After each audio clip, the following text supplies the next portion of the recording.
First up, this is a significant development. The Supreme Court rejecting the plea, seeking 100% cross-verification of the electronic voting machines data with the VVPAT records. The verdict was delivered by a bench of Justices Sanjeev Khanna and Dipankar Datta earlier.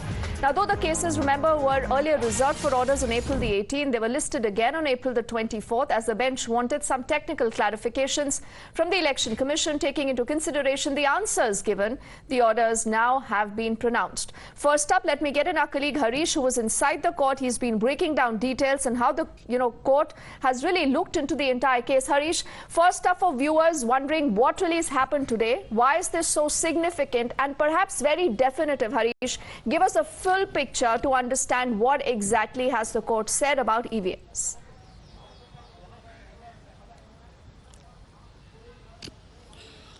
Yes, that's right, Deepthi. A very big development as far as the EVM controversy is concerned. Remember, we should tell our viewers what exactly the Supreme Court was hearing. Supreme Court was hearing a batch of petitions led by lead petitioner, Association for Democratic Reforms, led by noted activist Prashant Bhushan.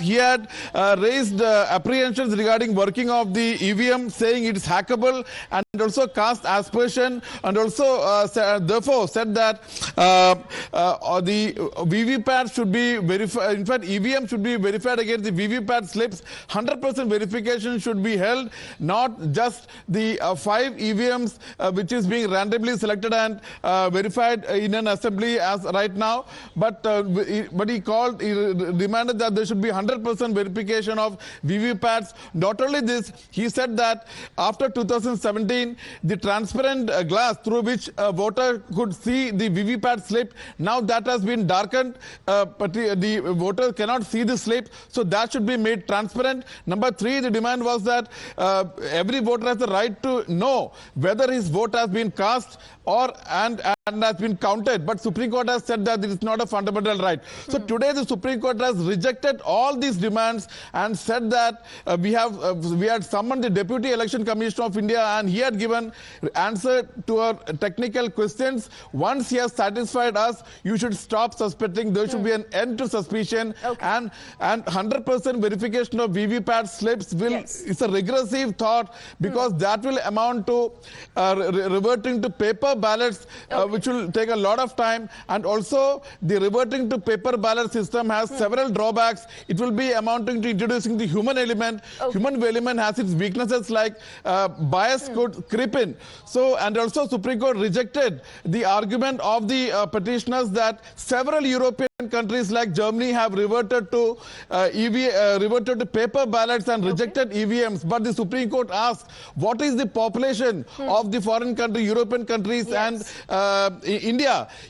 In fact, Justice Dipankar Datta also went on to say that my home state, West Bengal, has a population more than that of Germany. That's correct. It was a very pertinent comment. Yes. So and each and every argument of the... When you look at the entire verdict in totality, I think it has a lot of lessons for the naysayers. But will they learn the lessons? Harish, please stay with us. I also want to quickly get into the conversation. Both Madhav and Pranesh, who's also been standing by.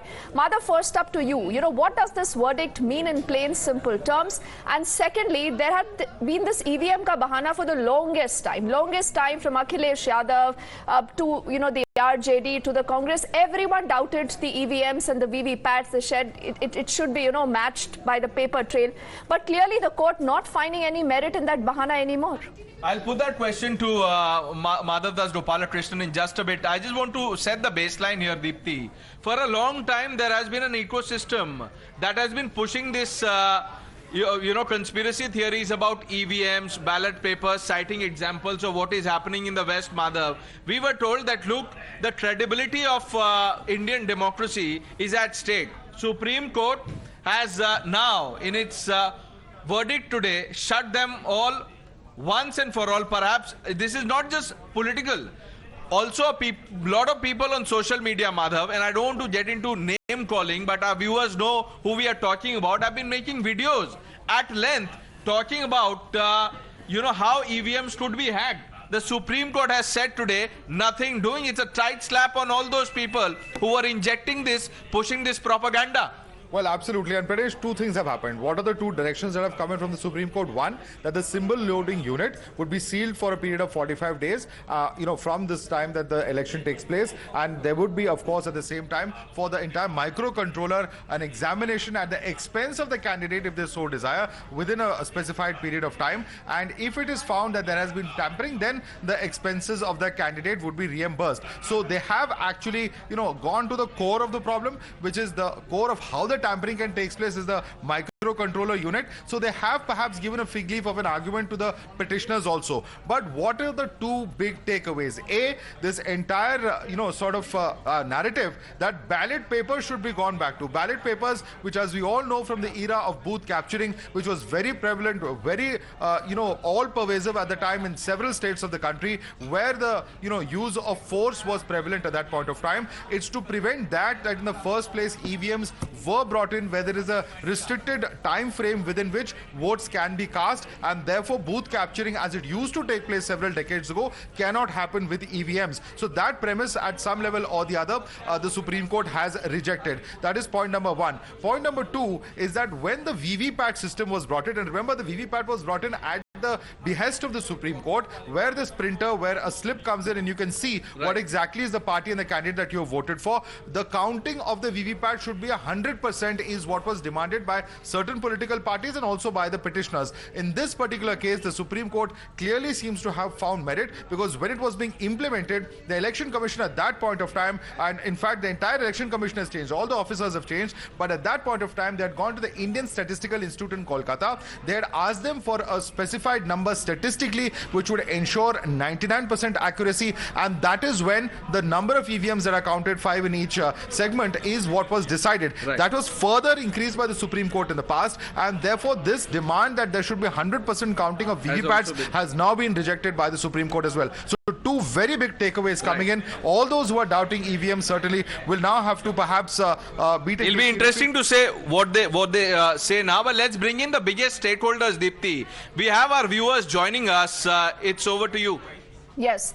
Just for the moment, I thank Pranesh and Madhav, for actually getting us the entire backstory. And viewers are also very interested to find out how does this really move in the political circles today. Mr. Rangarajan has been very patiently holding the phone line. He's calling us also. Good morning, sir. What would you want to say?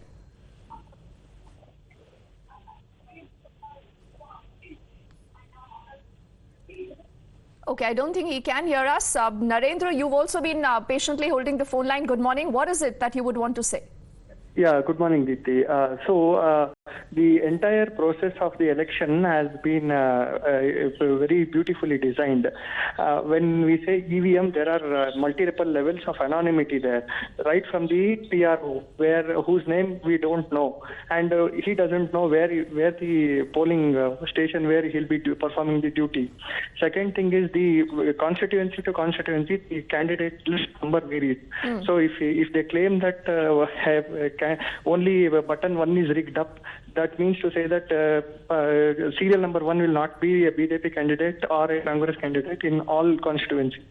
So there are multiple levels of these things that goes on. And third thing is when the counting happens, they don't know where. I mean, the counting person will have a well-documented place where, which is the booth which is coming from and what is the total number of votes being polled and so on like that. And the very idea of mock polling that happens is a foolproof document. Is a foolproof procedure to say that there is no tampering at all. And the claim of this VVPAT counting, 100% VVPAT counting, may also lead to the problem where they can capture the VVPAT machines itself. They don't have to capture the booth now. It becomes so simple that they want to capture the VVPAT machines and they can destroy the VVPAT votes so that you don't have to poll in fake votes. You can destroy the votes which have been polled. You know which booth is voting for whom. All right, Narendra, I think you've outlined a lot of important details, and I'm glad that, viewers are so very aware about what's going on. Thank you so much for watching Times Now and for calling in, Narendra. As I will also say good morning now to Swapnil. He's also a noted advocate. He's been very patiently holding the phone line to Swapnil. I want to know from you, Swapnil, we were just listening into what Narendra, a viewer, had to say, and he said that enough of these bahanas, enough of these conspiracy theories. Somewhere where the court has drawn a line, do you believe, Swapnil, that this is what political parties will finally accept? Or you believe that because this is politics, they will continue to politicize everything? I think the political parties will now have to accept this. The Supreme Court, in no uncertain terms, even a couple of days ago, said that everything pertaining to electronic voting machines should not be viewed with suspicion. Now, with certain technical clarifications in order, the Supreme Court has rejected the plea for paper ballots. The Supreme Court is making it very clear that this is what is going to stay. The Election Commission is the final arbiter as far as what is appropriate and what is inappropriate as far as pertaining to the mechanics of the election is concerned. There is no question of the Supreme Court treading that terrain simply because the Supreme Court does not have the expertise. But when it is confronted with the Election Commission saying that this is the correct way and this is what we believe in, then the Election Commission is a very, very appropriate constitutional body. So the Supreme Court has no reasons to second-guess the judgment of the Election Commission. And it has given some two safeguards, that you need to put it in a strong box and then it has to be verified by engineers, this, that, and the other, which has been spelled out in the judgment. I haven't read the judgment, but I've just read it peripherally in the sense that whatever is available on Google at the moment. But I would like to read the judgment in detail so as to know that exactly what are the safeguards. But these two seem to be the appropriate ones so as to allay any genuine fears that people may have. But the Supreme Court is smart enough to know that all of these things that are coming up before the court are stemming out of politics. One of the statements made by a Congress party person was that if there were no electronic voting machines, the BJP would not have more than 180 seats. Now, these kind of statements actually go against them. Because when you make these kind of statements, it clearly shows that possibly you have engineered this kind of a plea in the Supreme Court. So you are basically trying to junk that baseless theory that you have that they will not get more than 180 seats. Why not more than 180? Why you use the word 180? Why do you not use the word 200? So these are all ambiguous, nebulous ideas that the Congress party has as far as these kind of fears are concerned. And these fears are not, they are absolutely misplaced because these fears are not stemming out of genuineness, but they are stemming out of simply politics. Okay. And the Supreme Court is capable of seeing that, and the viewer is smart enough to know, just as my previous person told you over the phone. Yes.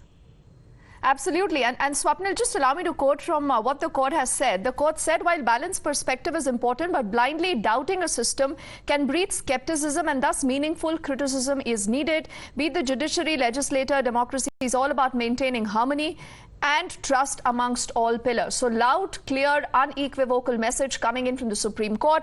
How will the opposition react? Will they accept that they were on the wrong footing? Swapnil, thank you so much for speaking to us. Time for us to head into a quick break. On the other side, lots of updates, lot of reactions continue.